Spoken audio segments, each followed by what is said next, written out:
So exciting. Welcome to Talk Around Riyadh, the Wheel of Time showcast. I am your host, Joe Perry, and here with my co-host, Jen Isgro, Tom Kokoza, and returning special guest host, Brendan Johnston. Jen, the show is here. We are going to be talking about the first episode of season 2 of the Wheel of Time. How do you feel?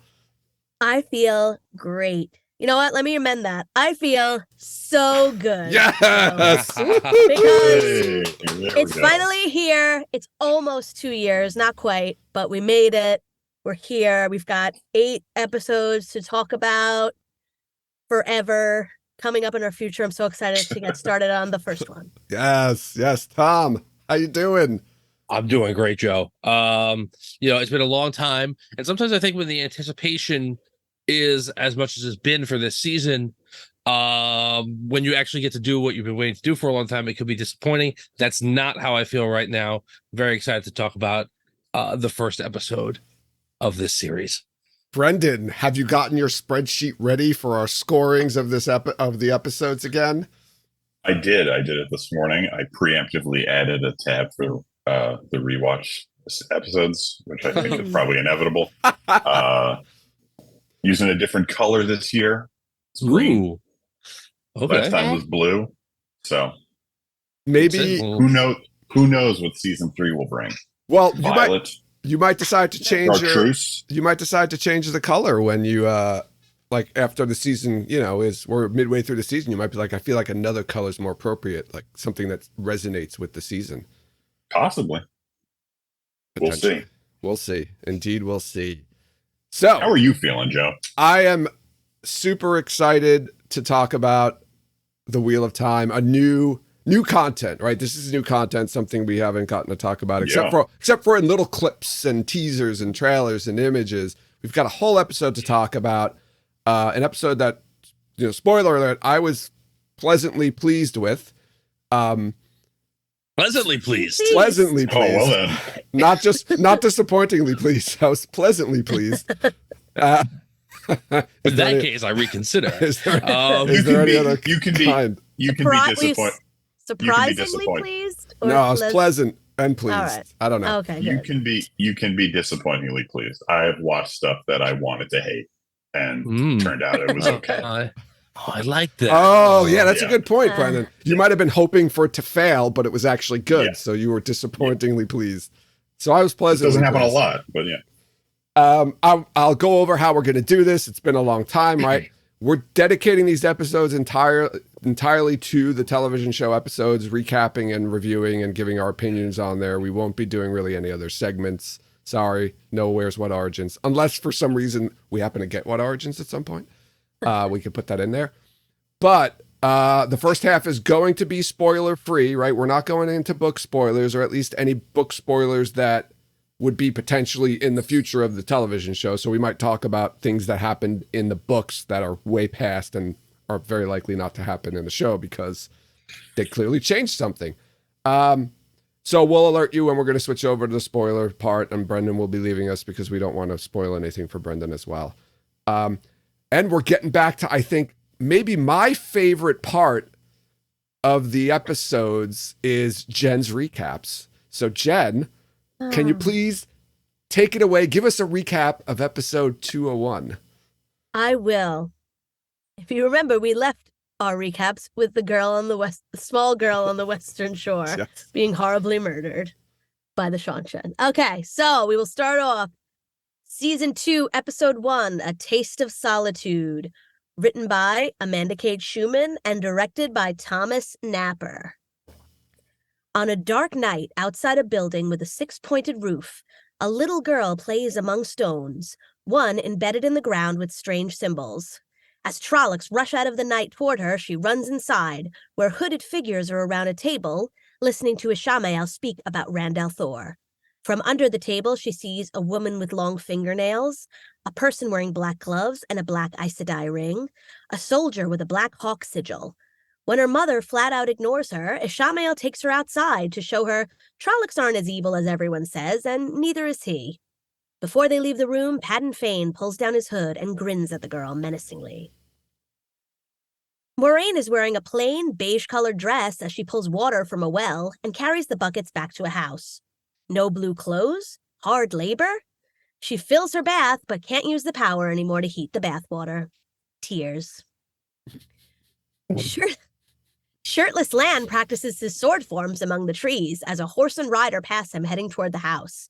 He goes inside to dress, where Varen, her warder Tomas, and her sister Adelaus are sitting around in a courtyard. Adelaus, what?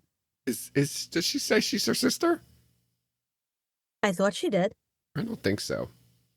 Okay, Yeah, well, whatever. She might Her have said sister she in might the have Aes said, Sedai. yeah, I think maybe the sister Okay, came I'm up. not sure. Okay. I think. Okay, what? They looked alike, and so I just assumed that they were sisters. Okay. Adelaus is hungover and staring at shirtless Lan. Adelaus is all of us. We learn the rider is a visitor from Moraine, one of many who have come, but Moraine has not been forthcoming about who these people are, not even with Lan. Lan tells Moraine that she has another visitor, this one from Ilion. Moraine snaps at Lan to send him in, and if Moraine doesn't stop taking her own shit out on Lan, we are going to have words. The man, Master Baeldomen, a ship captain, enters as Lan is coldly dismissed, and Moraine says they have business.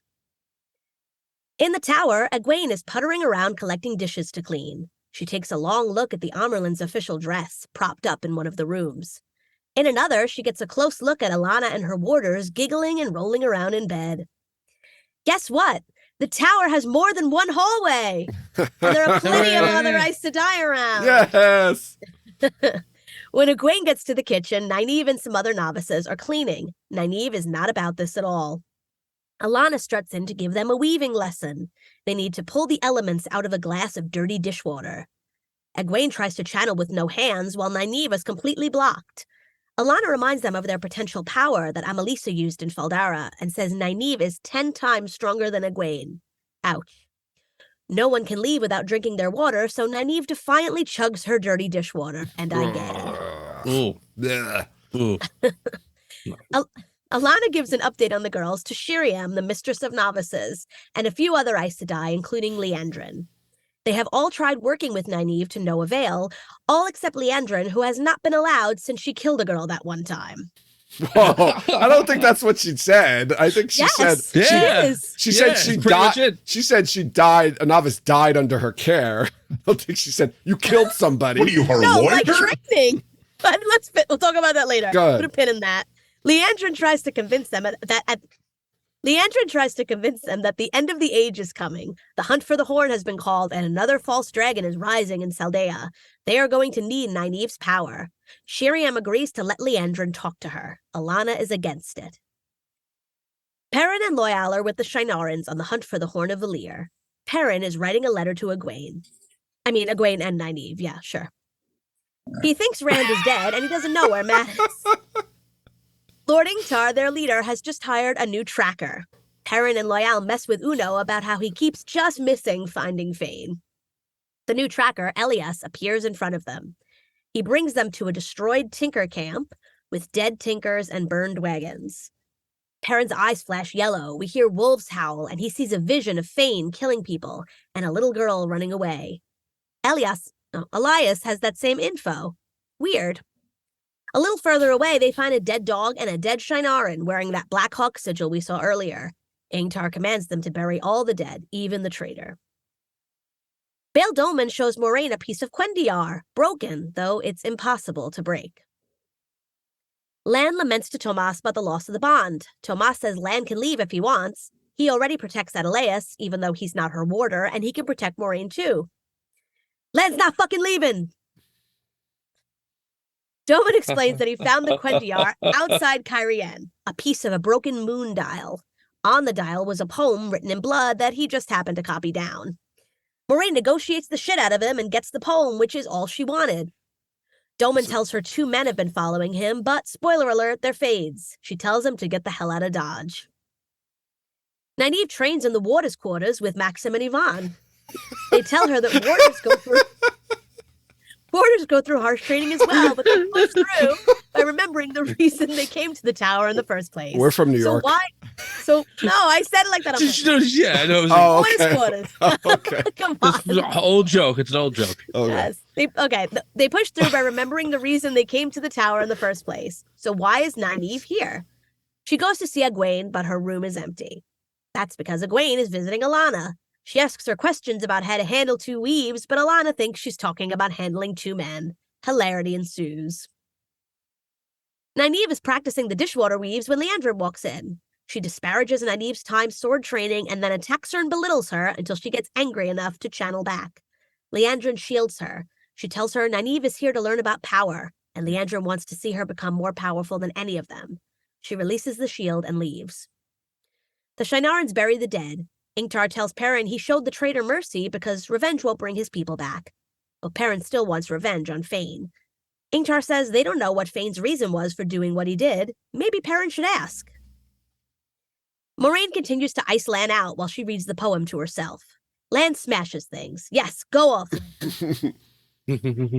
Happy Beltane, everyone! Nynaeve forgot about the holiday while Egwene puts together a lantern. Nynaeve reads her Perrin's letter. Perrin is overly dramatic about how he misses his friends. He hopes they can all meet up next year with Loial and Mat. Cut to Leandrin reading the same letter to Mat. She purposely leaves out any mention of his name. Mat stares at a candle sadly while Leandrin makes him feel worse. Mat says he hasn't touched the dagger in 6 months, so what the hell does she want with him? Leandrin just leaves, locking him in.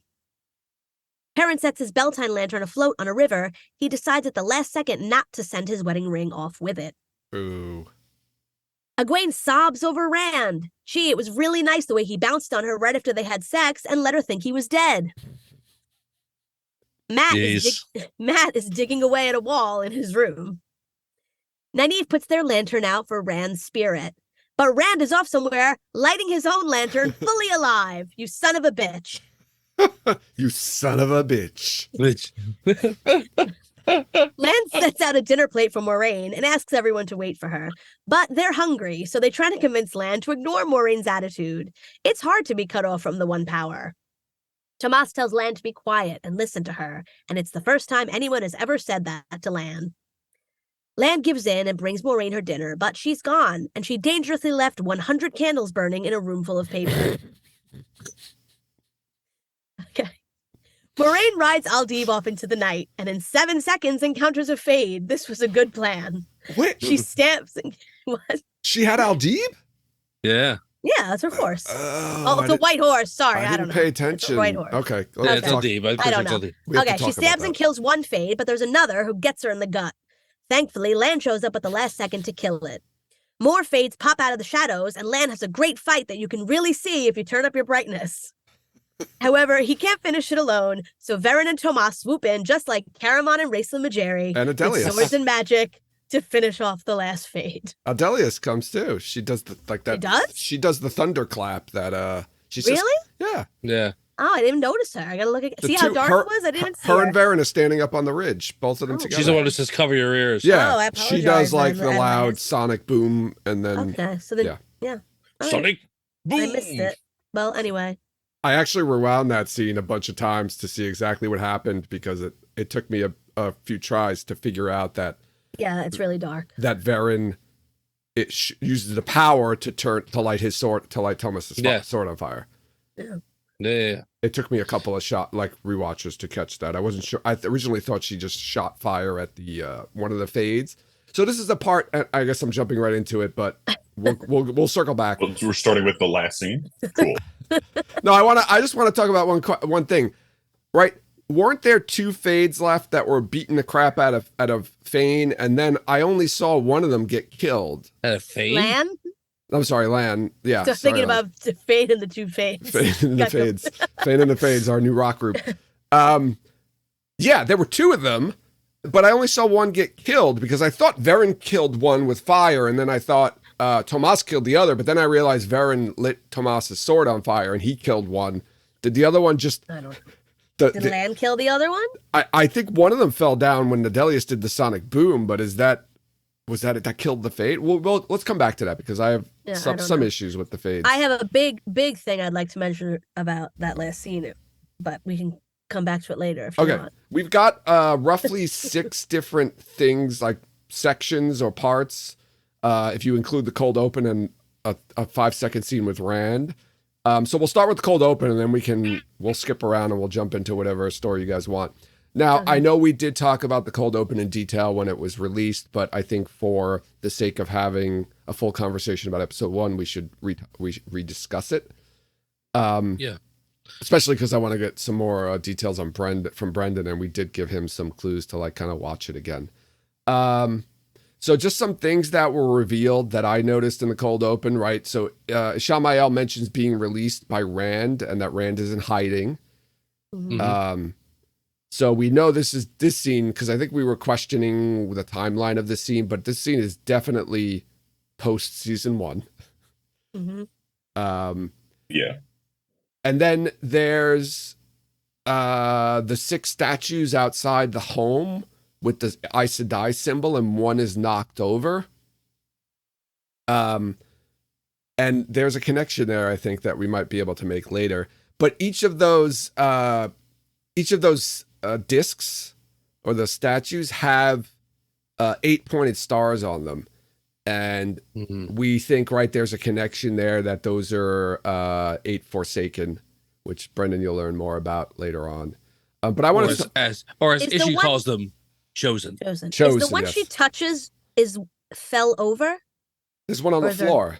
No, the one she like puts her hands on, one's flat.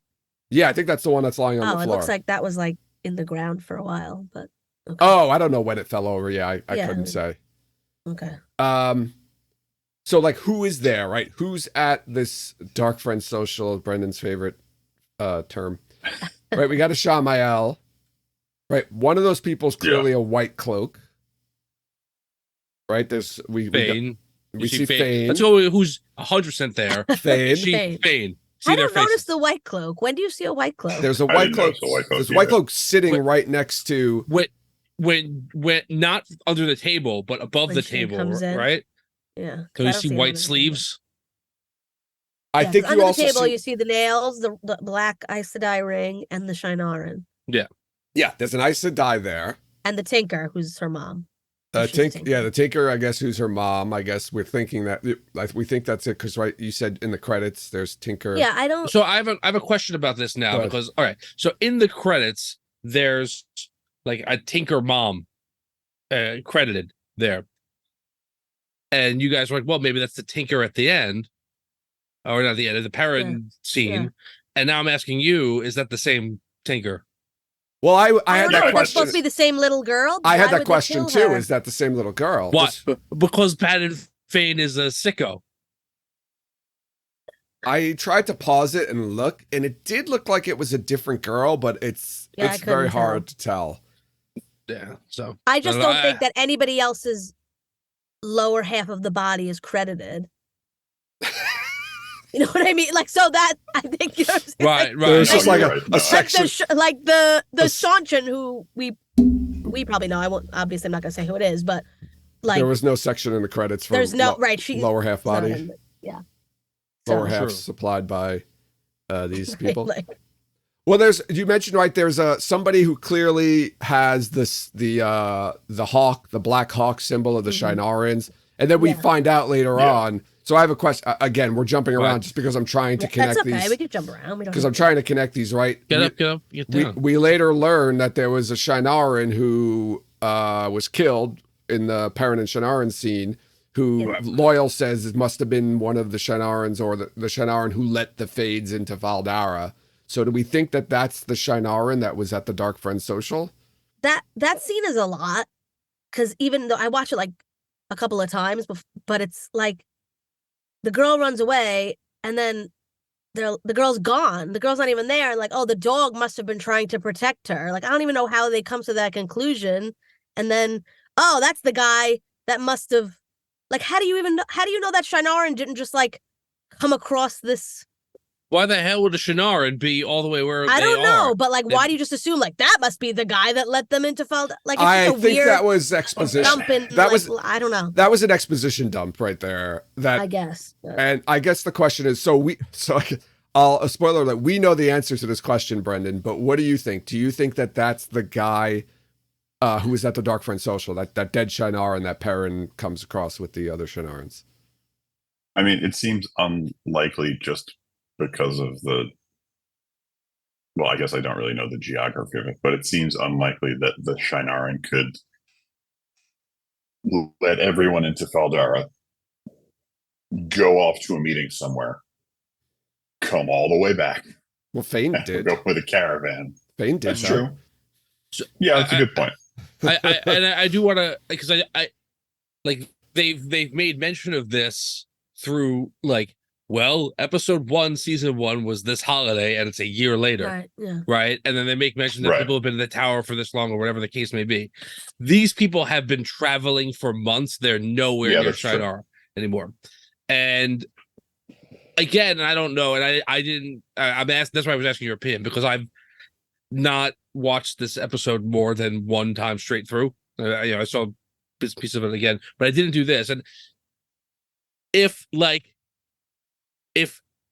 that's Fane killing, like, if that's Fane like getting rid of loose ends, like, hey, these people might identify me, we were in the same gathering together, I'm just gonna wipe them out.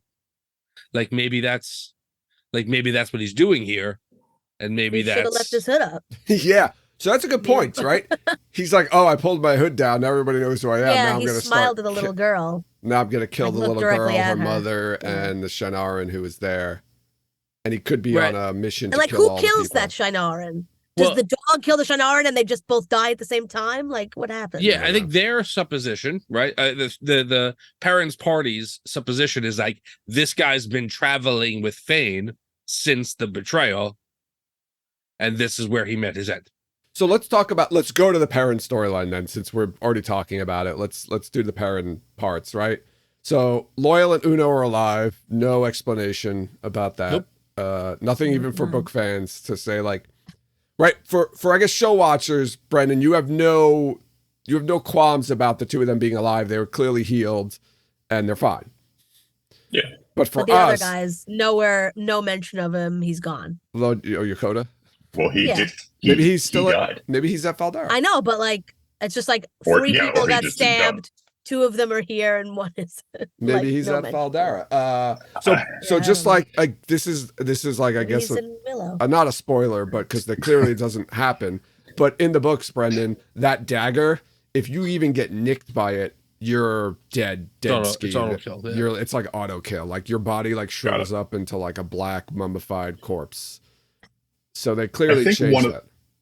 I think one of several reasons I would never really be able to get into these books is the third guy who got stabbed and isn't there.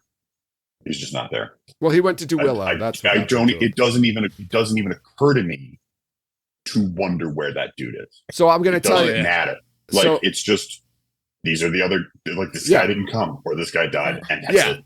I agree. I that's what I'm saying. For like show watchers who aren't book readers, I'm sure this is nothing. They don't really care. Yeah. But just, I don't know if we talked about this last time. We might have, but just to reminder, the guy who plays your Lord Yokota, which is Amar Chatter Patel, he was originally playing Ingtar, the guy that we meet in this episode, but he went and got a job on Willow, so he left the show. So they changed him to Lord Yokota, and then they recast Ingtar. So just to give you a He little. left after they filmed, Oh, okay. so they Yes. edited around. So they him did some and changed him. ADR and changed Yeah. his name to Lord Yokota.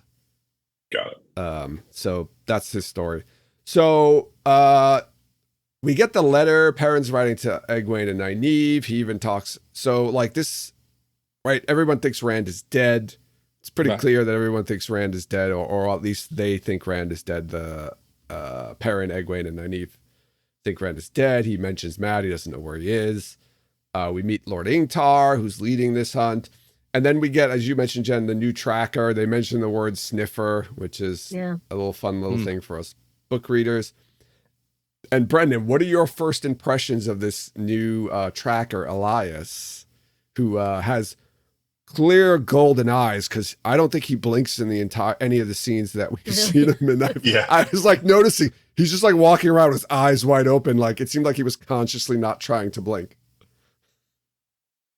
Well, I think whether the character was consciously trying not to blink or just the actor was, because they definitely want to emphasize those golden eyes, because that's a clear connection to Perrin and his wolf affinity. So this guy Elias or Elias or however it's pronounced is also one of these wolf guys. Yeah. I really don't expect will ever turn into werewolves, and that's disappointing. But that's life. You never know, Brendan. You can hope. I don't. No, I know, and fingers crossed. But so what about these? But yeah, I mean, I think he's obviously supposed to be another wolf guy. What do you think about these visions? Right, Perrin has visions of what happened. I was not expecting that, and we'll talk more about those in the spoiler section. I mean, I kind of took it to be another thing where, and again, because Elias has the same thing, a element of his weird wolf powers, like it's some sort of it's like how Aragorn could pick up a small piece of jewelry and realize exactly what happened 24 hours ago. The ridiculous scene in The Lord of the Rings where he's like, two hobbits lay here. They were bound. Yes. They rolled. Yeah, it's just part of his powers. Out of curiosity now, like, and this is really for everybody. Do you think like he's seeing what wolves saw that at the time? Like there was a wolf there, and he's like, yeah, I thought they were like, that's just like reliving the memory through like their wolvy friends or that's whatever. What I thought. Like was it wolves telling him what happened? Was it basically. the dead dog? Was he seeing what the dead dog experienced? No, the dog's not a wolf, Joe.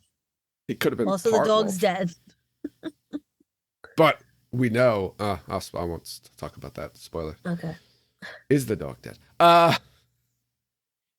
Yes. Yeah, he's dead. We know about Fido the zombie dog in book 3. You notice how Elias is burying the dog while they're burying the rest of the dead. He's like off to the side burying the dog. Oh, that's a good touch. You didn't see that? They're doing that candle thing on top of the yes, and Elias, they're all doing that, and they cut to Elias, and he pulls the dog into a hole, and he's burying the dog. Oh, I didn't notice that. Yeah, that's nice.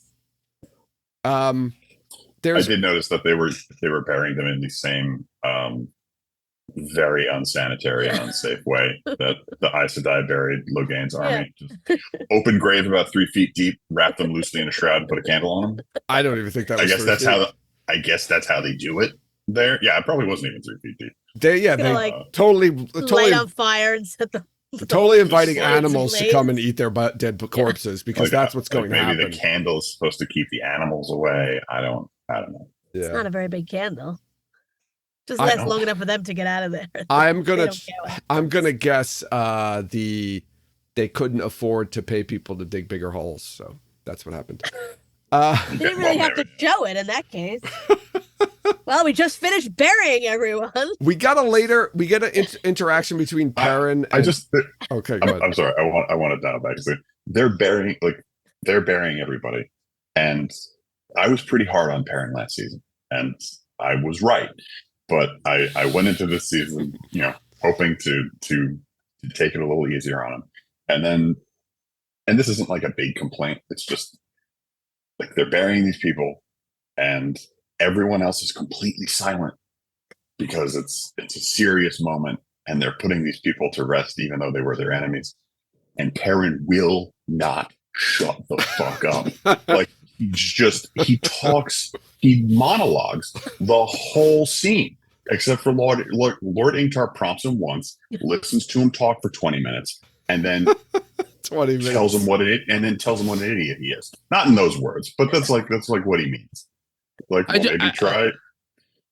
Maybe don't do that, Perrin. I wanted to talk about this interaction, so I'm glad you brought it up. That's where I was going. So we get that, right? That Perrin's very frustrated because, right, he's like, why are you burying a traitor? And then he's talking about how Fane basically betrayed the two rivers and how all of the people died. And he even says, like, Fane's responsible, or this guy's responsible for, like, hundreds of people in Faldara from dying. And then Ingtar's just like, well, Fane had his reasons. You ever think of asking him what his reasons are? Like, as if that's going to make him feel any better. Yeah. No, I don't think that's the idea. I think the idea he's trying to impart is more like this was a very Lord of the Rings-esque conversation to me. Like when like Gandalf kind of walks Frodo through, like, if you just kill this person at your first opportunity, you're never going to, one, give this person an opportunity to redeem themselves or show their worth or whatever, but two, like, that's the end for that person, and you'll never get anything from them or learn anything about them or whatever. And like what Ingtar's trying to say is like, it may be more important for you to understand why he did what he did or who told him to do that than it is for you to just murder him as soon as you see him, right? Yeah, it's very profound. Yeah. I do think it's interesting that you know, Perrin's clearly gone through some sort of growth or change since the last time we saw him, where he couldn't, and maybe this is part of the driver of it, he couldn't pull the trigger when he saw him this time, and now it's just been burning inside of him, this kind of anger. But he's also, I think, just the loosest that he's been since early episode 1. Like, oh sure, just him and Loyal like making fun of somebody, and like, it's just, I was like, what? Oh yeah, jokes. With Uno. What? Yeah. Yeah. Well, they've been traveling for months now, so you have to assume he's starting also with the Shanarans. I'm assuming he's starting to like take on a bit of their characteristics because he's just been with them so long. I also thought it was just kind of not funny, but like he's talking to Lord Ingtar about how he's very concerned that like when they catch up to Pat and Fane, he might just kill him. And I'm thinking like, well, Perrin, you're traveling with professional soldiers for all that 6 months. Someone's gonna kill him. Yes. It's like, don't fret too much. You probably aren't gonna have to get your hands dirty on this one, bud. It's fine. Yeah, I was waiting for Uno to step in there and be like, "We'll get in line." Like, excuse me, I'm gonna kill him. Yes. Right. There's a lot of us here. We are all gonna kill him. Like, first we hang him, then we kill him. That's right. And the final tattoo him. Sorry. I'm just gonna wrap it up. The final bit of Perrin we get is the is him with the lantern, putting it in the water, and he takes off his wedding ring and puts it on there. And I was like, go Perrin. And then he's like, no, he snatches it off at the last moment. You should sell it. What? Sell it. Put it in the water. Like, where you cold-hearted witch. Oh, if you're gonna get rid of it by throwing it in a river, he's not getting rid of it by throwing it in a river. He's getting rid of it by letting go of like let the go grief of it to a store and get money. This is a spiritual thing that he's doing, like guiding his beloved wife into the next. She's turning already of the wheel. In. His beloved wife, who he didn't like. I have a question now. Do you think do you think that these people think that when they do that lantern thing, it actually literally goes to some sort of spiritual place? Like, do you think he realizes, like, if I put this on here, it's just going to float down river and then sink, and then the ring's going to go to the bottom of the river? Or does he think it's actually going to go like to some sort of ethereal, heavenly, spiritual type place? They don't have a heaven though. I didn't say heaven. I said spiritual, heavenly like place. That's an interesting question, and we've talked about this before. I don't think with Brendan on the show about like how there's no religion really in this world because there's no faith, because the one power is real, it exists, and people every day use it, and like there's no like so. And the devil's in a physical location. Right. He's over there. That's where he lives. We can just go visit. Let's not do that though. But like we could. Anyway, like so it's weird because things like that, I don't know how that plays out. Like I think that if everyone believed that, like they would just go like, well, yeah, I mean, why wouldn't it be true? Everything else is true. Like but no, I Perrin seems like, for the most part, a rational person. I don't think that he thinks like it's like going to, I don't know, the ether. I think it's a metaphorical thing that he's trying to accomplish here, and he's not ready for it yet. Okay. I thought the lights were to guide their spirits back to a new. Yeah, to like a new body back into the wheel. Like they're like, I assume that when you die, your soul is in like a stasis somewhere until the next body is like ready for you to be reborn into. Mhm. But I don't think you're like aware of where you are in like a spirit way. Not everybody. Well, all right. It's kind of funny that you guys. It's kind of funny that was your reaction to Perrin taking the ring back, or at least Joe and Jen. I was just asking a question. No, just because like I was as cynical and sarcastic and hard as anybody on the whole Layla thing and on Perrin in general last season. But I actually thought that scene was really nice and effective, and I really liked it. I liked that he didn't just get rid of the ring. Yeah. I was I thought it was a little tease. Well, I think it's showing that, he's trying to, but has not yet. Yeah, he's not there yet. I also just one brief thing. He made mention of the fact that he's also riding home. He's communicating to his family. Or he's communicating back to the Two Rivers. Yeah. Yes. And that because like there's no news of Matt there. Yeah. And I thought that was interesting. Yeah. Because how does he get mail to them? I assume when they go to towns or whatever, they send birds like pigeons or whatever it is. Okay. I don't remember what birds they use in the Wheel of Time. I can't remember. They use pigeons, yeah. Yeah. Okay. All right, let's switch gears and go over to the White Tower and talk a little bit about Egwene and Nynaeve. So we get a time check here. There's mention that they've been there 5 months, so we know that we know kind of where we are in terms of timing wise. Very happy. Go ahead. Did anybody else like? I didn't think that the first season lasted 7 months. Or 6 months or whatever. Like it's a year later. Yeah, it is weird that it is a year later because bell time from when the season 1 began. And I know there's a big time jump in the middle of season 1. But I also think this episode might take a little bit of time because Perrin's writing the letter. And then they have the letter. Get it, so a little bit Perrin could have passed in this. Perrin saying that it's approaching bell time. There's also when we get to Matt, he mentions he hasn't touched the dagger in 6 months, so that's a little further, and that goes back even further. So this is from how long they've been at the tower. So there's some time, I guess, from when they're in Faldara to when they get to the tower. Then maybe there's a little bit of time in between. Well, there was a month between episodes 4 and 5. Yeah, there was a month jump. And then all the other time, that they were traveling. It seemed like to jump though, like it almost seemed like like the first 4 episodes probably took a few months. They're traveling for a while before they split up, even though we don't see it. Yeah. So I was gonna say. So the tower, thankfully, Jen, you mentioned the tower seems much busier place. Yes. There's a lot more people there. We see different parts of it. There's this many Aes Sedai? I'm like, yes. There's a lot more. It's not just Leandrin. There's a lot more. Around the hallway. I like we get novices watching the Waters train, which was fun. Good. We get the chores, the lesson in the kitchen. I want to talk a little bit about that, right? So Egwene deliberately tries to channel without using her hands, and she says something like, I didn't come here for easy. So I want to ask you this question. Do you think she's purposely not she's doing this not because she wants to make it difficult, but because of the White Cloaks and what Valda told her? Yes.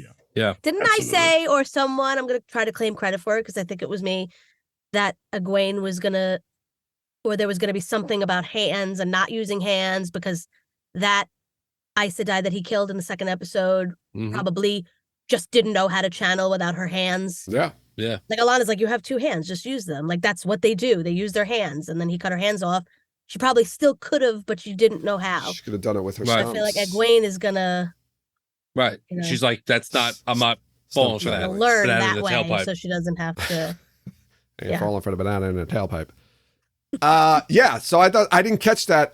So I watched this episode twice. I didn't catch it on my first watch that's the reason, that was potentially the reason why she was doing it. I kind of took it at her word, like she was like, I'm not here for easy.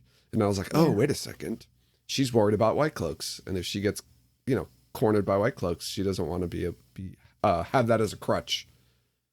Right. And then Nynaeve is just, she's really rude. I was what? I can't believe that. I was very surprised there was no spanking or switching in this episode, which I guess they're going to cut out Only the first episode, Joe. entirely of the show, but she would have ease us in. Not in the books. Nynaeve would have got sent to the Mistress of Novices, and she would have got switched or spanked, or something bad would have happened to her. Why? Because she drank the water? No, because she was acting like a bitch to an Aes Sedai.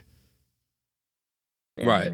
And like to the point, like even later on, her friends and warders are like, yeah, it's Alana Sedai. Check yourself. Yeah. Right. And Elaine wasn't even, and Nynaeve wasn't even being that disrespectful at that point. Not nearly as much as she was directly to Alana. Yeah, I mean, I think in part people are so blown away by her potential, that they're cutting her an inordinate amount of slack, and her age too. So they don't go into that. Like, she's kind of old to be a novice in the White Tower. Like, so this is something. I think they changed that though. Yeah, well, also, I don't know that so they don't address that, Brendan. In the books, like Egwene and Nynaeve especially are a little kind of old to be becoming novices. Usually they bring in women much younger, and that's kind of like it's kind of a shortfalling of the tower. Like, if they find women who can channel are like a certain age, like too old, they'll be like, oh, you're too old to join the White Tower. So it's like the Jedi Order. Yeah, I was just gonna say I didn't know that, but I've read any other fantasy story ever involving an academy for people to learn to use magic. So yeah, I kind of figured that. We got an interesting scene after with Alana reporting back to we meet a new Aes Sedai, Sheriam, and Leandrin's there, and a bunch of other unnamed Aes Sedai are there, and we learn, and Jen, you mentioned this in your recap, that Leandrin's forbidden to teach, and if you want to split hairs, it's because a novice, she explicitly says, a novice died under her care. You all seem to think that Leandrin killed somebody outright. Not like no, murdered like while her. she was training her, she died. She like murdered, like with the power or something. I think Leandrin straight up murdered her. Well, maybe. probably what happened. But yes. Yes, But I mean, he was doing that one time, and the girl died, so they don't let her do that anymore. She's just like Alana, just like kind of slaps her in the face with that. We have totally skipped over my new favorite character, Exposition Blonde. Who? Who's Exposition? The the novice. What are the five leaves? There's a blonde novice in the kitchen. When Sally Saleh. Alana as much as points at her and says, "You explain to the audience how the magic works." What are the five? And she does it. And she does it, and she leaves. Well, that's all she's there for. Yeah, a lot. She leaves when she leaves dismisses after dismisses all of them. Yeah, and I loved it. I thought it was just so it was terrific.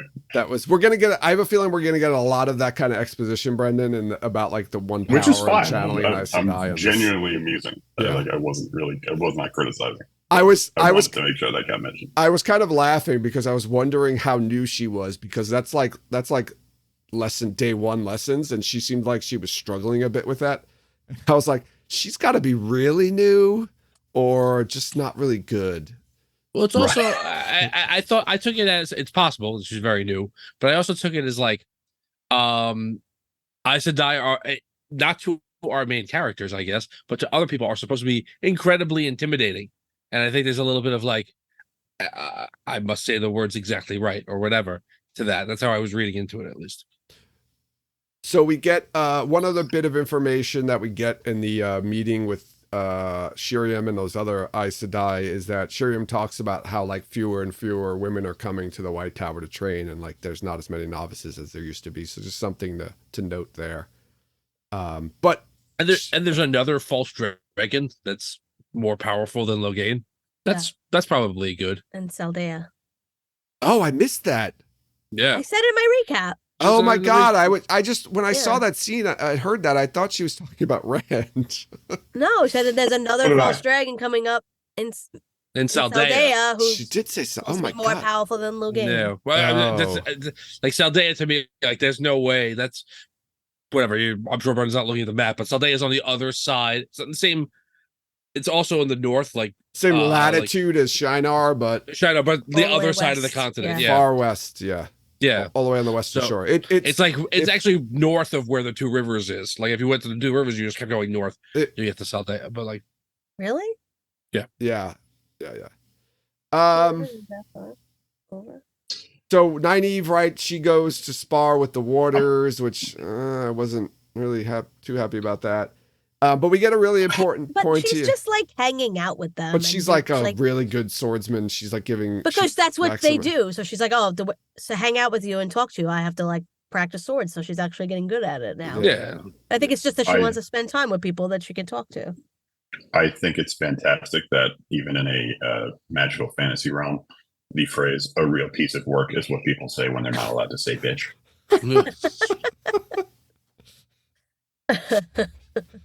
I think the important. I have a note about that. It's another one, a colloquialism, modern colloquialism. Yeah, the writers couldn't come up with something better than that, apparently. But I think the important thing to take away from this scene is right there. The guidance that Maxime gives her is like, what is the reason you came here for? And you need to figure that out, and your life will be, it'll make more sense to you, and your life will be somewhat easier here if you have that to hold on to. I also thought it was interesting, just it's like a little bit of character development that scene implies, if not outright states, that Alana and Maxim and the other guy are Yvonne, thank you, are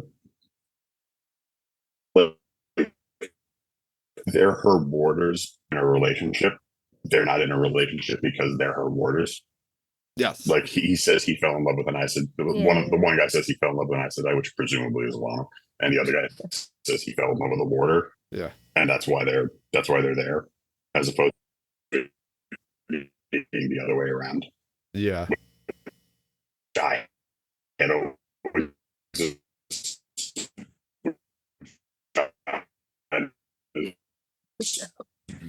in the first season, but it's not what the fuck. Your internet isn't doing too well. So that was probably an amazing point you just made. No, we didn't hear it. Oh shit! Okay. The last like minute or 30 seconds. Of yeah, we heard up to the part where you said you talked about how the warder was there because he's in love with Alana, and the other warder was there because he was in love with the other warder, and then you kind of we lost all the other stuff that you were saying. So I think you were trying to say it was important and interesting to you that they're not in a relationship because of the formal Aes Sedai warder relationship that they have. Yes. But the romantic personal relationship came first. And that's an interesting change for you. Was that what you were getting at? Yes. Yeah. Almost exactly that. Thank you, Tom. Like you guys know each other really well. Yeah, no, that was weird. We get the kind of funny scene of Egwene going to Alana for advice, and she thinks she's talking about, funny. She thinks she's talking about. Wait, did you think it was very funny? It was hilarious. Yeah. Okay. That's like a scene that just doesn't need to be in the show, but it's just there because it's so good. Yeah. Like there's nothing, it doesn't give you anything. Yeah, they just added that one, I think, for a little bit of comic relief. Yeah. But I'm sorry. After that, we get Leandrin having her talk with Nynaeve, right? She says talking. But wait. Can you stop for 1 second? So Nynaeve goes to Egwene's room after they ask her like why she's here. Yeah. I think we're supposed to get the idea that like that's at this point she's still here for Egwene. Okay. Right. Right. Okay, good. I didn't pick up on that. I was wondering why Nynaeve was going, she was going to go tell Egwene. So it's good. Thank you. I didn't realize that. I just really appreciate how Egwene, despite not being a prude, has absolutely no ability to talk about sex with any other person, or the ability to lean on a pillow like a human. She was just very like awkwardly leaning on the pillow. It was great. Yeah, I thought that was fun. You can't just like chat about sex with an Aes Sedai though when you're a novice. Like it's probably so awkward. Well, also she's not like probably her friend. never chatted about sex with anybody except for Rand, and they probably don't even talk about it. She's in the book she has sisters, so I imagine she would have had conversations about that, but we don't know in the show. We haven't seen any sisters. No, but we get Leandrin having her conversation, talking to Nynaeve, and we get that clip, I think, from one of the teasers of the trailers. Yeah. Well, Leandrin just is like, well, I'm just going to start blasting you with the one power and monologuing to you to get Nynaeve angry. And finally, Nynaeve is able to channel And what I thought was really cool was that she says, you just saw that weave for the first time and you were able to duplicate it, which was pretty awesome. And then Leandrin shields her, and you kind of learn a little bit about shields again. So I guess they're bringing up shields again. But they didn't show the shield this time, right? She does something in it. Yeah, there wasn't like a shield. Well, she does channel at her, and it kind of goes into her. Oh, I have to look again then. I didn't know. Yeah, but it's not the same kind of like very complicated. Yeah. Yeah. It's not formalized. What are you talking about? Like Tron. Yeah. Yes. It wasn't like the Loghain shield. But yeah, this is, she seems really invested in Nynaeve succeeding. Yeah, I wonder why. Because she's really powerful, I'm guessing, and why does she? She thinks if she can, like when Nynaeve does become Aes Sedai, she's a good ally to have on her side because she's so powerful. I also picked up that when I thought that when she said, "I want you to be more powerful than all of us, even me," like she thought that she didn't mean to say that, or she said too much or something, and then she like left. I don't know. There was like some kind of expression on her face, like she was like, she couldn't believe that she said that, almost. Oh, I don't know. I picked up on something like that from her, and then she took the shield off and left. Yeah, just to add a little color to that. So Brendan and those of you who haven't read the books, like the Aes Sedai hierarchy, like is kind of based off of power. So the stronger you are in the power, the more the higher you rank. The higher you rank. Not that there's like specific ranks, but like if there are 3 Aes Sedai in a group together and one of them is more powerful than the other two would defer to the more powerful Aes Sedai. That's just the way they work. Their hierarchy kind of works. That doesn't mean like, you can't become like the Amaryllit. You need to be super powerful to be like the Amaryllit isn't the most powerful in the one power, but I think they generally tend to be in that upper echelon of power. But yeah, like if you have an actual assigned role or title or whatever, like job, like that holds no matter how much of the power you can channel. But in at least the way the books work, and we don't know if this is going to be or not in the series, the people who can channel a lot tend to get those roles more often, right? Yeah. Makes sense. So when Nynaeve becoming an Aes Sedai, she would be like one of the top dogs, and people would be deferring to her because she's so powerful. Okay. I also noticed, like we talked about this a little bit, and Alana talks about this in the first season about how Leandrin has really been politicking up the tower and like changed the dynamics of things. And I think you see that again in the scene with Sheriam about how like even though she's failed so spectacularly at training novices that one has died, and Sheriam is just talking about how there's not a lot of them anymore, like she's got enough sway and enough like that she's like, I think I should do it anyway. And they're like, yeah, I guess so. Well, she does say talk, like I'll just talk to her, and Sheriam's just like, that's it. You're allowed to talk to her, but that's it. But clearly Alana doesn't Alana's like follow that. She doesn't talk. And I think we could probably segue because we get the Perrin letter right after that, and where he gives them updates on what's going on. Again, we get another Rand is dead, so they clearly think Rand is dead, and they wonder where Matt is. And I guess this is a good time to jump into Matt's story because I want to talk specifically about Leandrin reading the letter. And she says, quote, 12 letters and not a single mention of Matt Cawthon. So did we just catch Leandrin in a flat out lie? Oh shit. Maybe. Possible that she has edited versions of the letter. That she edited? I'm not kidding. So the 12 letters that she read to him had no mention of Matt Cawthon. So you think she copies the letters? She took the letter, copied it, and took out the Matt sentences, and then gave them their letter, and her copies. If that was the case, Brendan, how would that make you feel about this? Well, since it was my idea, I'd love it. That makes sense. I would go for that. I mean, does she get the letter before? Like, is she reading the letter to him before they got it? Yeah. Oh, yeah. Yeah. So she intercepted it, read it to him, wrapped it back up, and then got it to them. Yeah, she wrapped it back up. Copied it. Wrapped it back up. In Brendan's scenario. Right, because they have it. Left off the That's matte what I mean, parts. Right. Yeah, dropped out the matte parts, yeah. I wouldn't be surprised. She doesn't say a dozen letters from Perrin. No, she doesn't say. A dozen letters and not a single mention of Matt Right. Cawthon. And she didn't say a dozen letters that do not mention Matt Cawthon. She says a dozen letters and not a single mention of Matt Cawthon. No. And I said, truth is not what you think it is. Here are a dozen letters. I have not mentioned Matt Cawthon. A dozen letters and not a single mention of Matt Cawthon. Okay. Does not mean that the letters do not I skipped over the part, right. Or she's the Aes Sedai dark friend at the ice cream social.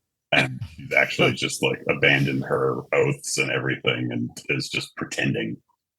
So this is you brought this up last week that you think she's possibly there. That was one of your predictions. Yeah. Those oaths though are bound, like with the one power. There's that oath rod. You swear on that oath rod and you're bound. You're like forced to follow them. It's not a choice.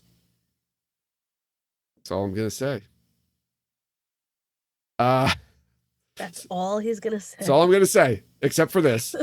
Matt hasn't. I mentioned it before. Matt says he hasn't touched the dagger in 6 months, so this is another time check, which I guess makes sense, right? Because the last time he touched the dagger, they were in Tar Valon. Some time passed, and then I guess a month later before, and then Egwene and Nynaeve get to the tower, which is okay. That makes a little bit of sense there. I thought that was all done really well in this episode. The establishing of the timeline relative to everything that happened last season. Yeah. Even though I agree, it did not seem like last season took that long. But I agree. I think they did it really well, establishing how long it's been since then. Yeah. And then at the end, we learn Matt's digging his way out. He's Shawshank Redemption. He's going around, he's digging around some of those stones there, trying to get his way out of there. Let's see, what do we have here? We've got, before we get into, I guess, the Moraine and Lan one, we do get a quick 5 seconds of Rand. He's around, he's alive, hanging a lantern somewhere with a shaved head. That's all we get of Rand in this episode. Just in case you didn't pay attention to the last time on Wheel of Time stuff, and you're just listening to everyone talk about it, he's dead, we want to remind you, not dead. I'm gonna hate Rand for like the first 4 episodes of this season. Probably. I'm calling it right now, based on coming up on this season scenes that we got at the end of this. Okay, we're not going to talk about those, I think. Okay, I think know. we have to. I'm just saying. Oh, okay. Oh, yeah. Okay. Oh. Okay. Yeah. There was a lot. I will be a lot of before they ended, and it's too complicated to get it back up. Me yelling at Rand in my recaps. We're not going to talk about those. Okay. So we'll skip over that. So let's go to the Moraine and Lan storyline. Right, we're at Veren's place. She's another Aes Sedai. Adelius is there, says she lets her live there. I don't think they're sisters in the blood sense. I think maybe she mentioned sister and she meant it more in an Aes Sedai sense. I do think the word sister was mentioned there. But I don't know. Yeah, we don't know. Either way, it's technically my house and I let you live here. Stuff could work no matter what their familial relationship is. Yeah. So we learned that when this rider shows up, that Moraine has gotten 20 visitors. We meet this guy, Beldoman, who's a ship captain. We mentioned the Heartstone and the Heartstone, / Quendayar. He do be a ship captain. He do be a ship captain. I don't think we got any doobies, which I was a little. He did. He did. He did. Are you 100%? He speaks like he's from Ilion. He says something like that. Yeah. Oh my god. Yeah, he speaks like Ilion the whole time. He's in Iliana. He has He's got a Scottish accent. Well, it's supposed to sound whatever. That's fine. He's got the grammar. Yeah, he's got the doobies down. Where I have to go rewatch it now. I don't remember. He says, I know he says something with doobie. He literally he introduces himself. People from Ilion have that kind of I don't know, strange. The guy from Pirates of the Caribbean. Yeah. Doesn't he talk like that too? A little bit. I don't think he says I do be though. He doesn't? I think he does. It's like a very piratey kind of syntax. He is the sailor, so We get but everyone says that. A king speaks like that. Yeah. So I have a question, right? We've got the Hearthstone Quendiar that's unbreakable, that's broken. Ish. Right, the only other time we've heard of that is at the end of episode 8, where that big giant disc on the ground is broken, and they say it's Hearthstone and it's unbreakable. So we've never seen a piece of Quendiar that wasn't broken so far. Well, it wasn't broken when they first got there in the Eye of the World at that Right, episode. Fine. It didn't break until after Rand and Ishii danced on it. So, and this one was, where was this one? Cairhien. Outside Cairhien, or in Cairhien. It was a moon outside. dial. Oh, a moon dial. I didn't miss that part. Dial. I missed that phrase. It was outside Cairhien, so interesting. Let's put a pin in that. Let's put a pin in that. Interesting there. A pin. But there's a poem. A moon dial. That was written in it. Instead of a sundial. That was written in blood. Okay. It tells you when women are having their periods. There's a poem. That's why it was written in blood. Yeah, there's a poem written in blood on the dial.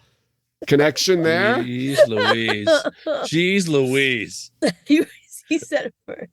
Very interested to see what that poem is. Moraine seemed quite interested in it. She was pacing the room, holding it in her hand. Mm-hmm. She does a Django Unchained on Bail Doman to trick him into what she really wanted. Yes. Okay, good reference, but yeah, that's exactly what I thought of when I saw that scene.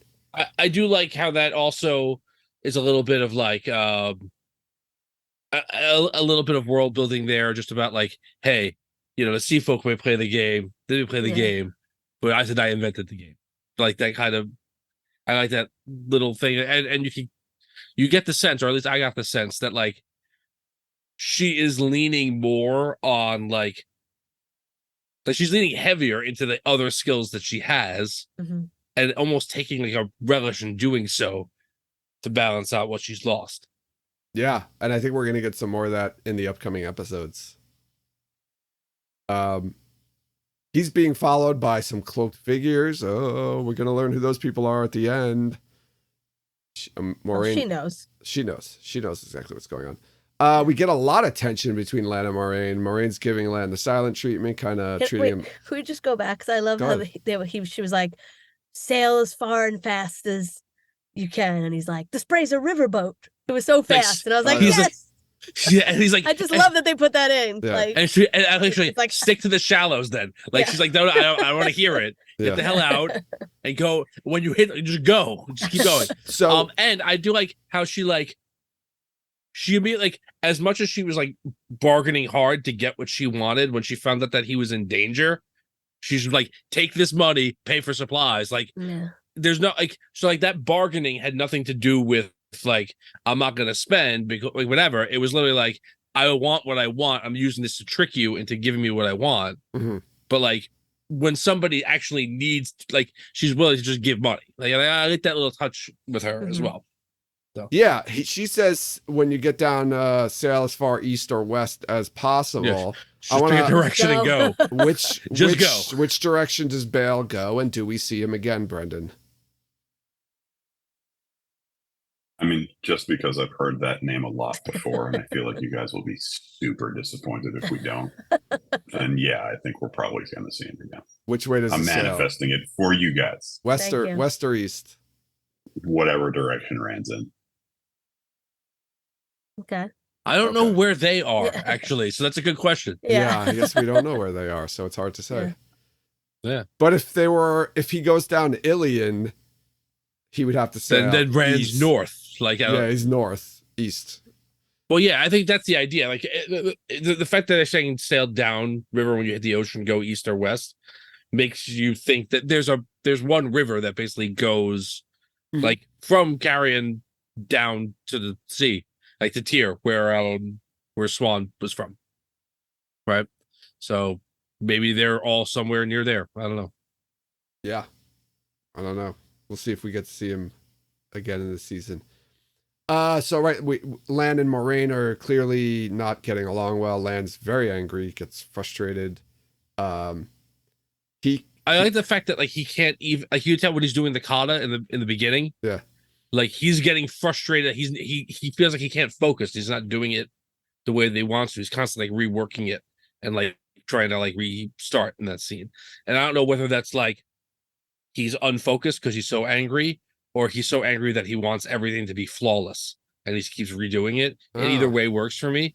But I like that like you got to see like this is his only outlet to kind of work through whatever he's trying to work through. Mm-hmm.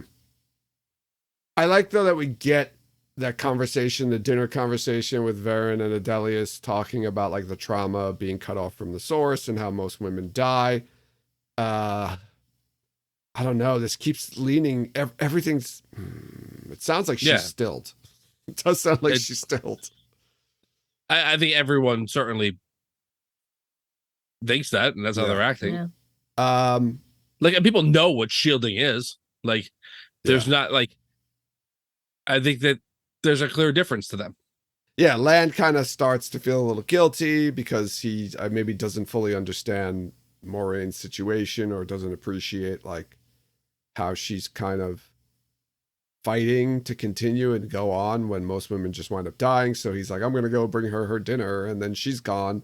We find out she's left the Fade fight. But fortunately, she's the easiest to track person in the world. Well, he knows to tell now. He knows to tell. Now he knows. But like, asparagus pea. Why does she? Where's she going? I don't know. That's a good question. Lan asks her that at the end of the episode. Basically. No, he doesn't. He says, "What are you not telling me?" No, he says, "What are you not telling me?" Yeah. No, but like, what? Why would you do that if you know that there's Fades out there? Because she's Moiraine. Whatever is in that poem, written in blood, is enough that she doesn't feel like that knowledge is too dangerous for her to share with other people. That's why she leaves. I want to talk about the fight at the end. That's how I took it, at least. How awesome was it? The Fades were traveling through the shadows. That was awesome. That was fucking awesome. I'm so glad that they put that in there. Yeah. That was really cool. I was kind of getting confused though with how many Fades were there. She kills one. That was. That's not. She kills one by stabbing where it's going to come out. Yes. She's. Like, what was she doing? She's waiting. She's waiting for it to come out of the shadows. Draw it towards her. Was that what she was doing? Yeah. Okay. Yeah. But I still, that was hard for me to believe that she could. Well, like that. Yeah, it didn't work out well for her. I know. But no, it was a little too easy to kill the Fade. But then Lan comes out and does like a double backflip decapitation move. I really like that they did not waste any time in making up to Daniel Henney / Lan and just got him his big monster fight right in the first episode. Yeah. I was so happy because he didn't get to do anything. Yeah. I was waiting for him to kill a Fade. He kills a. How many did he kills he kill? A couple. He got at least two, right? Before he gets at least dropped. Two. Which is like, I don't think he only kills the one. No, I think he gets another one before he There's drops. at least two more that come in. Yeah. Yeah, and I thought they were killed by. I don't know. I think he kills another, and then the two left drop him. Yeah, he gets beat up pretty bad, which I was. He kills one right away. Yeah, he comes in when he comes in. One. And then I think he kills another one before he's fighting the two. I don't think he does, but whatever. I might be wrong. I was wrong about a bunch of other things in there. I don't remember him killing the other one. I thought there were four altogether. He kills one, Moiraine kills one, and then the other two are killed. Like I said, one of them is killed by the loud sonic boom sound, and then Tomas kills I think that's where we have to go back and double check. Yeah. I mean, the problem is, aside from it being really, really, really dark, as Jen noted accurately, they all look exactly the same. Yeah, so it's really very difficult to like. There's four, maybe. Yeah. It's racist, it's dark. They're all that's Fadist, and I'm okay with that. It's dark. I'm okay with Fadist. They're dressed in black, and they're jumping in and out of shadows, so that also makes it difficult. And they don't have It's dark. They're dressed in black. They don't have faces. Right, but that was a cool fight. That's a tactic, I would say. It's purposely designed to trick you. And that's how we're left off there at the end. And obviously, I think nobody's nobody thinks that they're dead. The Aes Sedai are there, so they'll probably get healed. Yeah, they'll just heal her. Yeah, the Aes Sedai are literally there. Yeah, saving their asses. So, I guess they know the tell as well. Well, I imagine. Well, they saw Lan leave. I imagine Lan's like, Moraine's in danger. I'm leaving. You know. But he didn't look like he was too. He saw she was gone, and then he was just like, "All right, I'll put her dinner down." Like, he didn't seem like he was upset. I don't think he realized immediately. Like, I think he's like, "Oh, she's not here," and then like, you're like, "Oh shit!" Like, I don't think you're supposed to think in the scene with him that he realizes she's gone. I think you're supposed to think like he's waiting for her to eat, and she's not even there. And then you're like, "Oh wait, he knows her better than anyone." Mm. Yeah, Like, he probably notices her horse. He goes and checks, and her horse is gone. And also, even when he notices that she's left, he doesn't know there's spades out there because she's not telling him a goddamn thing. Yeah. Right. Yeah. Right. And he's already made his decision. She's going overboard with her nastiness to him. Like, way overboard. When she's like, yes, door. Yes. Oh yeah, she is being a total bitch to him. Yeah. This did not help her in the Dan liking her department. I just turned to him halfway through the episode. I was like, "Do you like Moraine yet?" How about when she like? Not even that. Not even that speech by Adela Savandine about the trauma she's going through. Well, that's later. But like, okay, they're saying she's going through trauma. We see it in the first scene. But other than that, like, she's just being like a flat out bitch. She can like, I don't know. Just if you're gonna go, like, take Lan with you. You can't even channel. Like, now you need him even more. Yeah. So I mean, sorry, go on, Brendan. I know. I can say it. She's literally not herself anymore. I think she's trying to fill that void in a very, very real way. Yeah, she's trying to fill that void by being fixated on something, and she's totally ostracizing anybody around her because of that. I also think she's being like, I'm not an Aes Sedai anymore. She's white fanging him, is what we said. She's literally trying to make him so mad that he'll leave. Well, that's so what she could be, Lan says, right? I don't need to have an Aes Sedai anymore. Lan says that, right? He's like, she wants me to leave. He tells Tomas that, and he's like, you can. And Tomas is like, then leave. I can handle it up here because I'm a badass. I love Tomas. We've got this whole cool move. You'll never see it. Don't worry about it. But it's really cool. We'll probably not have to use it. My flaming sword. Yeah, but I do think also, like, trying to deal with this, they talk about like it's almost like a physical violation, right? And it's this unbelievably traumatic experience that she can't get away from, that like every aspect of her life is changed by. Oh yeah. And this guy who I've spent the last 20 years with is a constant in my face living reminder of everything I lost. Every time I look at him, I can't help but think about everything bad that just happened to me. It'd probably be better for me if he wasn't around. Like, honestly, it'd probably be better for mine. But like, I can't just say that to him. Lan's going through stuff too now. Like, you gotta think about that. Yeah. It's true, but you also, I think it's interesting how he is not thinking about her. I also think about him. I think maybe too, like, seeing him as a reminder too of that's what I'm saying. Yeah, like, it's a reminder for her, so it makes it a little bit more painful. Yeah, like from her point of view, like he is like every time she looks at him, she thinks about that there's no more bond, and I used to be able to feel him and he would feel me, and like there's all this stuff. They can still feel each other if they want. That's all I'm saying. No. Yeah, they could. Maybe that's what she needs. All right. I want to get a prediction for episode 2, and then we'll go into our scores for this episode. Prediction for episode, like something that we think is going to happen. Yeah. Give me one thing that you think is going to happen in the next episode. We said we're going to do this. Don't be surprised. Can I do mine? Yeah, go ahead. I think that Elias and Perrin will talk about the wolf thing. Yeah, that's a good one. They both apparently share. I think that's going to happen too, but I'll try to give you something different. Does anybody else have anything before? If you want to go next, you can. I'm still thinking. I think. Go ahead. Oh, sorry. No, go ahead. I'm just thinking off the top. I think the next episode is going to be almost entirely about Rand. Oh, Good call. I think that's a good call. I think since I was wrong about my I was right about my prediction about Varen being in this episode. Jen, you were wrong about your door draw. We did this after Brendan left Yes. Last episode, but I was like, I put them on the spot to make predictions that we hadn't already made.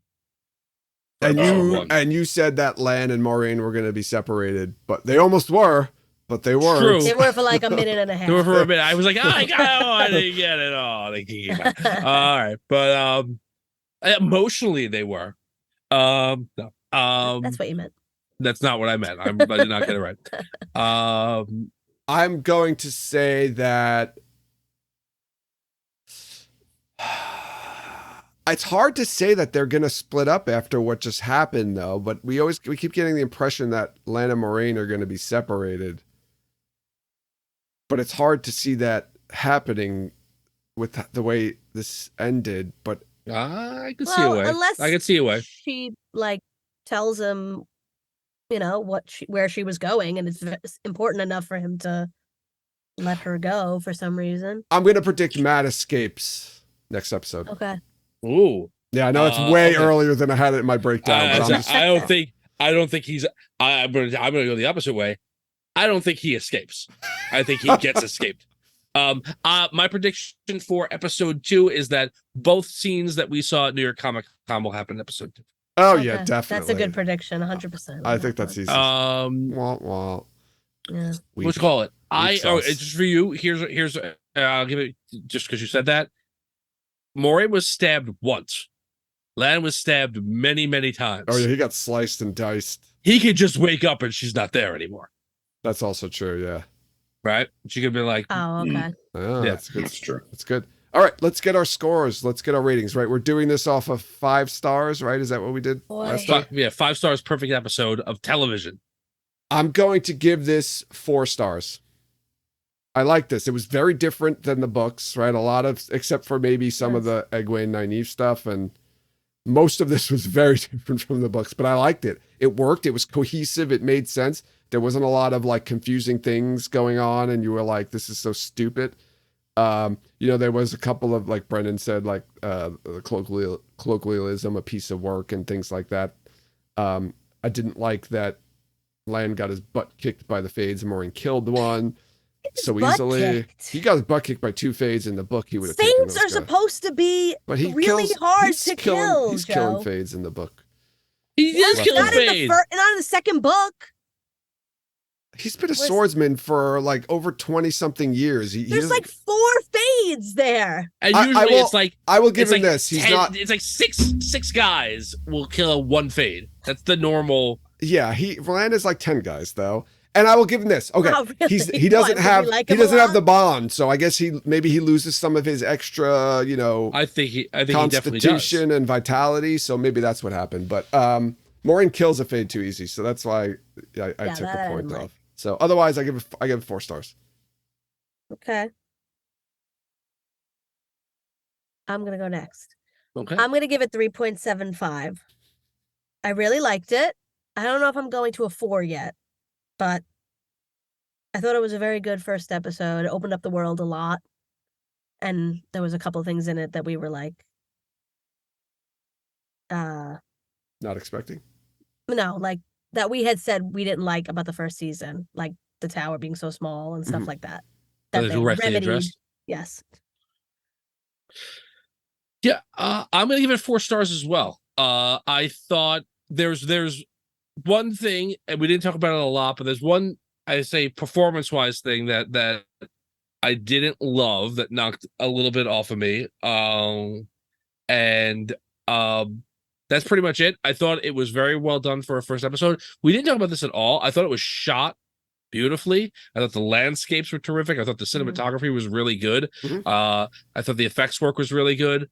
I thought, like, just from a look, I thought it was much more cohesive. I think it addressed a ton of the pacing concerns in the first episode of season 1. And I am definitely comparing it, I think, to that a little bit in my score. But Yeah, I found it really engaging. And if this was something that I didn't know, I would, as opposed to some of the episodes, I think as what I said with season 1, episode 1, I would want to watch the next episode of the show. Definitely. And I think there was one little bit of CGI that looked, I don't know, a little bad, was the Varen channeling scene. It looked like she was standing in front of a green screen. I don't know. The background of her looked kind of weird. I didn't mind it too much, but I know what you're saying. Yeah, it looked kind of weird. She looked like she wasn't there. Like she like almost like they added it afterwards or something like that. But go ahead, Brendan. 4.5. This is the new 4.5. best episode of the show. Wow. That's awesome. Hooray, season 2. Well, hold on now. Go far, hooray. Yeah. Yeah, I thought it would wow, my voice is really loud. That's all the time, man. I guess. It had none of the recurring problems that we all had with season 1. Like, all of the issues seem, so far, as Ginger said, seem to have been addressed and rectified. And I mean, I will say that last season there was a bunch of stuff that we all liked, that and last season ended up being less than the sum of its parts. So it doesn't necessarily mean that, like, oh, everything's great and the show's fixed now. But yeah, I thought this episode was great. I think it's, like I said, the new best episode of the show so far. Wow. Best episode of the season so far. Best episode of this. He said of the show. He said of the show. Best episode of the show so far. I do, before Brendan leaves, what a piece of work is of Shakespearean times. It's actually, Shakespeare invented that. It's a line in Hamlet. What a piece of work is man. So I just want to say, it is not an anachronism. It is something I think of a time of a world that's really more of a Renaissance era kind of world than medieval times, right? So okay, what a piece of work. I also want to clarify that I was not saying that as a criticism. I thought that was great. Like, I thought that line was fantastic. See, I thought you didn't like the phrase. No, I thought it was great. I thought it was, it didn't seem like something that would have been said. Maybe just because it's not something we've read. A rather important one. All right. Thank you, Brendan, for joining us as usual, and we'll reconvene for episode 2, but everyone else can stick around for some spoiler talk. So, Brendan, all right, guys, bid you farewell. Yeah. Next episode. Guys. Yep. Bye. Good night. Good night. Good night. I think it was like. All right, and we're back with some spoiler talk. I've got a couple of things here I wanted to bring up. I have 3 things. I'm excited. So, I mean, I think it goes without saying that the Shinaran at the cold open is Ingtar. I don't think we have to go any further. Yeah, that's why he's like, hey, why don't you just ask him why he did that? Maybe he had a good reason. Why? I'm just saying, some of the stuff these guys say make a lot of sense, I will say that I'm pretty confident that we're not getting Van Dien, because I looked this up, right? Because Adelius was acting very much like a green, right? With the way she was ogling. But she land. doesn't have any warders. She doesn't have any warders, but by the way, Adelius is the brown. Van Dien's the green, is from the green. So I think they just kind of combined, they did wind up combining the two of them, or kind of co-opting Varen into that role where Varen's the brown sister and Adelius is the green sister. But I still don't think they're they probably related. just didn't want to have like Varen and Van Dien. So they just changed the name to Adelius. Yeah. So, okay. Yeah. Okay. I gotcha. That makes sense. That was something I picked up. Okay, and the piece of Hearthstone. Jen, the moon dial. I didn't catch that it was a moon dial. I didn't either until we just said it. But I got the outside Carienne part, and I was like, oh, that's Lanfear, right? This has got to be like a hint. Everything that breaks have like to do with, like, that was the moon one? Did the Ishamael one have a symbol on it, like specific to him? So or was it just the Aes Sedai symbol in the middle? I don't know now. I'm confused because, like, is every seal, we talked about this, like we were like, they're not going to do every seal as like a Forsaken, are they? But I don't know if they're just putting, yeah. I don't know if they're just what else is there going to be? Like a vagina dial? Like what? A moon dial is like a thing. Like what's everybody else's? Is it? I've never heard of a moon dial. A moon before. dial, yeah. I've heard of I've never heard of dial, but with a moon. I know what a sundial But is. do you know how a sundial works, though, right, Jeff? Do you know how a sundial works? Is the shadows tell you cast from the sun, point, reflect onto the dial. Can a moonlight do the same thing? Not if it's a new moon. Right. Or is a moon dial a monthly? Maybe a moon dial is a monthly calendar device. I don't know. I'm going to look right now. Yeah, I never heard. Moon dial. I don't know if this is just. I also want to go ahead. Moon dials are timepieces similar to a sundial. It's only accurate on the night of the full moon. Okay. Every night after it becomes an additional 48 minutes slow. That's really useful. Good. But yeah, so it is a thing, and it only works on the night of the full moon. Okay. So just an aside, right? We're trying to figure out why Adelius is the one that's there. It's because she's the one who gets right. That's why she's the one who's like, it's not Van Dien's. She's gonna die. This character's gonna get killed. Like in this season? Sometimes she's gonna die, and people are gonna figure out. Probably gonna leave. Yeah. All right. So I think it's too early for that. It would have to happen like at Saladar. Like but I'm just saying, like she's the important one to have in the show because she's the one who has to get killed. Yeah.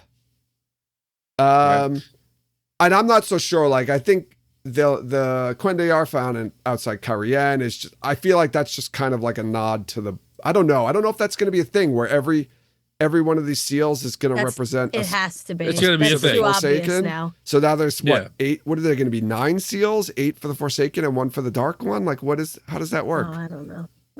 Maybe when all the seals are broken he gets out, like when the last seal, like the last what's the Harry Potter thing, the Horcruxes. The Horcruxes. But then are the Forsaken not all gonna get out? Like they get out like one at a time. But like the last Forsaken doesn't get out. Like they don't. I mean, whatever they can do whatever they want. But like they don't break the last few seals until the end of the last battle in the book. Maybe when they get out, the seal breaks. Right. Like maybe Shamael goes there to like take her out. Do they have to like take each other out? Like that's what I don't understand. We're gonna find out. Because like they didn't say how did the seal break? You know, and who wrote on it in blood? Like, was that Lanfear? I'm sure it was. I think it might have been, yeah. So I don't know we do. She is bloody when she comes out. She just walks there like that, naked, bloody, and just like writes something like this. I don't know. Maybe it's like a trance. I kind of hope they don't do that. I kind of hope that this is just like a tipping off book readers, like, oh, it's outside Carienne, and we know like Celine's in Carienne, and it's just like a book reader thing saying like, oh, that's Lanfear. It's just like a tip. Yeah, but how do you put a moon in it and not make it be Lanfear specific? And also, it's not like Quendiar fails. It's the seals are failing. That's the Quendiar that's failing. So like, why would another piece of Quendiar break in Carienne? It has to be related to the seals. No, I know that. It definitely is a seal, right? Because even Bael Doman in the books has a seal that's broken, right? Right. I thought that was a nice nod. But that's small, right? The seals are like this big. Yeah, they're like the palm of a hand size. But what I'm saying is black and white cookie. What I'm saying is, yeah, a seal broke, and that's a piece of the seal and Lanfear. But I think saying that this seal specifically broke means Lanfear is out. I don't know if that's necessarily the real connection. Like they're gonna have like a B seal for Samael. But like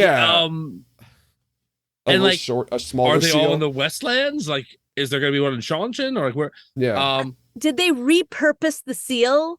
Like it was in the ground, and then like for years, and people came up and were like, "Oh, we'll make this a moon dial." It makes like a lot it's been there. They're all in the ground in different locations, and people just like built up around them. I could actually see that happening 100%. Like people don't know what they are. Right.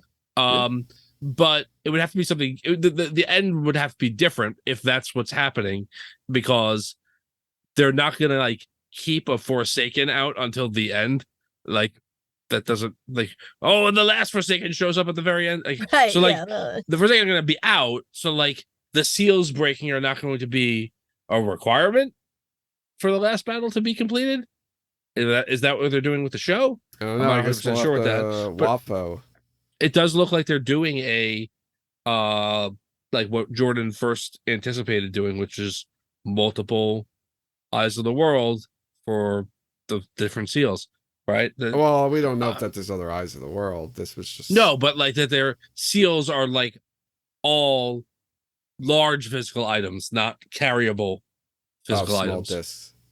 Right. Yeah. And so this poem and blood, this is a dark prophecy. Yeah. This is the daughter of the night, the watchers on the waves. This has got to be. I mean, I think that's exactly what this is. Yeah. But then she probably realizes Moraine probably picked up on that from the poem and the moon dial and the broken seal that Lanfear's out. And now she has to go find Rand before Lanfear gets to him. I think that's where I think she's going. Yeah, I think 100%. I mean, this is evidence, and why would she be all of a sudden Lanfear's out now? Because Lanfear and Lews Therin. Right. She knows a Shamael. No. Nobody knows that that's a Shamael. She says it. We said it. Oh, not yet. That's right. She right. Nobody knows it's the Shamael. Everyone went through the first season thinking that was the Dark One. No, I think she thinks that is. I think she realizes that it is a Forsaken because she doesn't think the Dark One's dead at the end of the first season. So she thinks maybe, but she probably thinks the Shamael's dead. She probably thinks, oh, we killed one of the Forsaken, so Shamael's out of the picture. I don't know if she does make that leap. I think she's making that leap that the Forsaken are free now. Even if she does think that maybe that was a Forsaken and he's dead, like I think that I think that poem is evidence that the Forsaken are free, and that's why she does not want to tell anybody here, because she doesn't want them to get killed, right? And you see clips of that in the trailer about like she's frustrated about how nobody understands the threat level that this is. Yeah, threat level midnight. So you have no conception of the power they wield. Exactly. I wanted to skip over to Joya. Yeah. Those of you who didn't know, who didn't look at the credits, but Joelle, right, the bald Aes Sedai in the meeting with Sheriam and Leandra and Alana, that is Joya. Yeah. So Black Aja alert, everyone. She seems so sweet. Everyone. This is there's at least 4 Black Aja. There's 2 Aes Sedai who aren't Black Aja in this episode. Yeah, Alana and Moraine. In that meeting, 3 of the Aes Sedai are Black Aja that we know of, and there were other Aes Sedai standing in the background. Right. Yeah, I think speaking Aes Sedai parts, I'm not talking about Moraine. I'm not talking about in the tower. In the tower, Lyanna and Alana. Leandra, you mean? What? Lyanna. Oh, Lyanna and Alana are not. Yeah. Well, no, are the only and Adelius. No, I said in the tower. Oh, in the tower. Okay. The Aes Sedai that are named or named in the credits, whatever. I think there's 2 that are not. Everyone else is. Yes, lots of Black Aja. So cool. Right. Just notice and Alana's over there going like, "How did I lose this fight?" Yeah. Right? All right, Leandrin, fine. Yeah. Well, they might not know each other as Black Aja, though, right? Because they'd be like the hearts together. Yes, they might.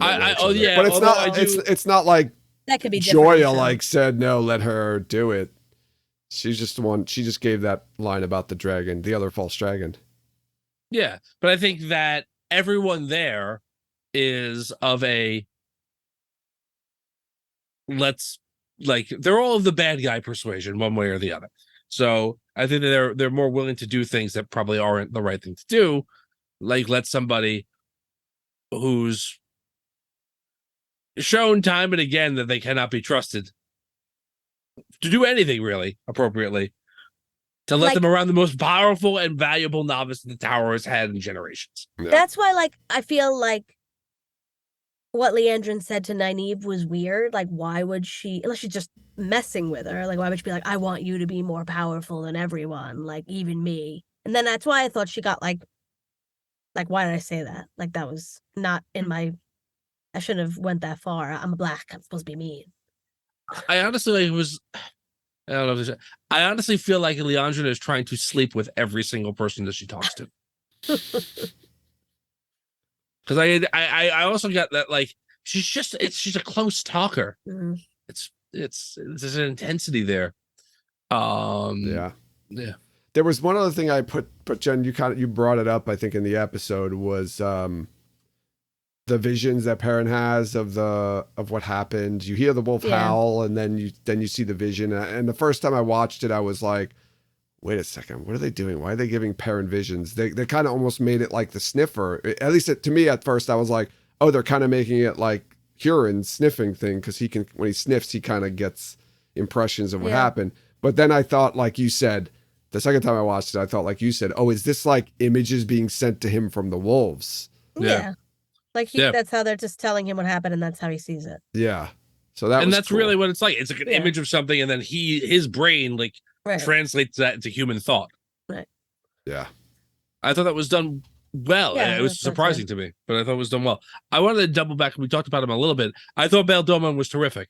I did not expect him to be in the show like this at all. None of us predicted this. Oh my God. I think it was great. And I love the fact that like she's like, go to the farm, it'll be fine. Like that's the instructions she has. Go to the sea, go east or west. Like and I felt like, oh, he's definitely gonna be in the show again. Like my headcanon. I just thought definitely had good headcanon of how I pictured Bail Doman. They gave him like really the bun in the back, and I think he's heading west too. He's totally going west, and you're gonna see him with the Shan-Chen. I love it. I feel like when we saw Varen, I was like, what the hell?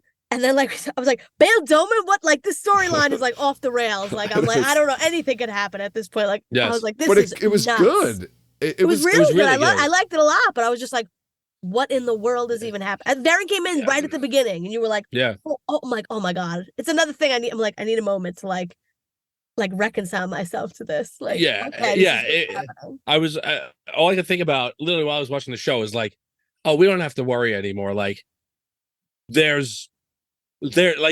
can do whatever the frig they want. Like that's what they're basically telling you. Like, don't worry about it. Give me whatever it wants. It'll get there. Like there's nothing in our recaps that's weirder than Bail Doman shows up and talks to Moraine. Like nothing. Not the first episode. Like nothing was more out there than that. Like we theorized. We did all theorize like maybe Varen and will be with like merging Van Dien and deals. But like I also I thought she did a great job, but that was not Varen. That it wasn't. I didn't think so either. I liked her, but but there was no like she was too empathetic. Spaciness. She wasn't spacey at all. Yeah. She wasn't like it was none of like that's probably what Varen's actually like, when she's not continuously putting on an act. Yeah. So I'm curious whether we're going to see other Varen show that we're going to see Varen pretend performance of being a spacey, not always paying attention person when she gets back involved with other people or not. Yeah. I agree. It didn't feel like Varen to me as well. No, but I mean, again, it's not knocking the performance. I thought that was a good character. Just wasn't the character I was expecting. Yeah. All right. Any last thoughts before we wrap it up here? I have two last thoughts. Go for it, Jen. We didn't talk about yet. One is that I really liked Egwene's gaze lingering on the Amerlin outfit. Oh, yes. I think you were the one who was upset about this, Joe. Were you happier that that outfit had much clearer rainbow colors? I didn't even notice the rainbow colors. They were much. It was the same. It looked the same outfit. It was the same outfit. But the coloring of the rainbow collar was much clearer and more distinct. Oh, I didn't even notice it, so it wasn't distinct enough. I just liked that. Like that was a good foreshadowing. Yeah. And okay, so I would like to remind you guys about a little scene in The Ways in season 1 where Egwene thinks she channeled, I thought, but it was Rand channeling, and we had the argument about Egwene not thinking that she channeled. But at the end of this episode, Moraine tries to channel, and then channeling appears next to her hand, and she's shocked for a second, thinking that she channeled. But how does she see that? Like she can't channel if she's cut off from the source. That's sparks of fire. There's sparks of fire. I think everyone. No, that's the thunderclap. I thought it was a weave. No, that's the thunderclap. That weave is the thunderclap that Adelius does. That's the same color as the fire weave. No, it was Sure? yellow. It was yellow. It wasn't orange. It was the thunderclap because that appears, and then you hear Adelius go, "Cover your ears," or whatever she says, and then you hear the loud boom. Like, if Maureen can see that, that means she's How about everyone not can stilled? see channeling now? That Everyone she's can not see channeling stilled. now. How Is about that evidence that she's not stilled? She's just. I don't remember the rules. Like, if you're shielded, can you still see weaves? I think you can. I think If you you're can. shielded, I think you can still see you can weaves. see, you Should can be see able it, to you be can sense it, shielded. you just can't I touch it. think if you're stilled, though, you can't see weaves. No, you don't have any connection to the one power. So this is just, I feel like this is either them not knowing what a male shield is like, or it's a true power shield on her. And that's why, like, everybody seems to think she's stilled. Could be either one of those two things. But I was bringing it up because Moraine thinks she channeled. No, I think she's surprised that she sees weaves for a second and thinks like, wait, did I just do that? And then it's like, and Right. realizes, She thinks I just did that. I think she like thinks, the same way that Egwene thought I just did that. but she didn't. Moraine knows how. Yes, who did Egwene, but Egwene didn't do that. Egwene says, I don't know how that happened. She assumes she did it. But she didn't. She didn't. Right. Yeah, But We had a Moraine fight- is we had- also assuming she did it, and she didn't. When Moraine knows what it feels like to channel, and Egwene doesn't, and both of them had that same experience where weaves appeared, they didn't feel like they channeled, but they assumed they did. Yeah, Well, I agree how with else you. would I think that Egwene didn't channel. No, She didn't. Okay. we had a debate I know. on the show about the fact that like there's no way. I guess Joe's not. I I think it was you and Brendan It was against me and Brendan. Yeah. Oh, Like, so okay. Sorry, Jen. I thought Yeah. you disagreed with me. So we No, both. I'm okay. saying like she. Yes, thought Jen, she you go. channeled. You Joe's go. like, I agree I'm with so you. 100%. used to. I'm so used to you fighting against me on things, and I can't believe you're. So I want to know what your opinion on that is. Now, seeing that.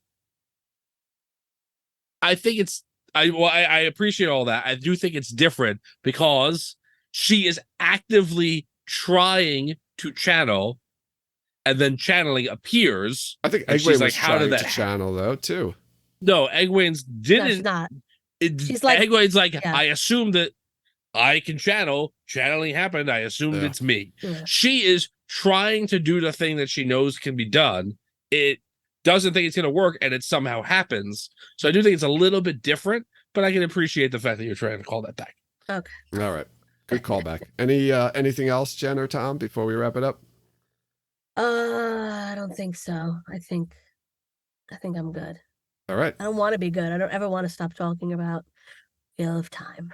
We will talk about it very soon for episode That's right. 2. Very, very soon. Okay. All right, Fine. so let's wrap it up here. I want to remind everyone to follow us on social media. You can follow us on Twitter, Instagram, and Facebook. Join us over in Discord to continue the conversation there. We also post our episodes on YouTube. So check out our YouTube page and like and subscribe there. Rate and review us wherever you listen to podcasts, and check out our merchandise and Patreon pages to support us that way. We've got some great merchandise, some great things on our Patreon, so go please check that out and support us if you so choose.